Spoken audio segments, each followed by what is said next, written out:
ธงชาติและเพลงชาติไทยเป็นสัญลักษณ์ของความเป็นไทยเราจงร่วมใจยืนตรงเคารพธงชาติด้วยความภาคภูมิใจในเอกราชและความเสียสละของบรรพบุรุษไทย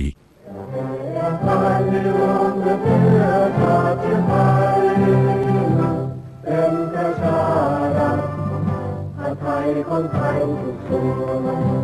อยู่ดำรงคงไว้ได้ทั้งมวลอยู่ในเป็นล้วน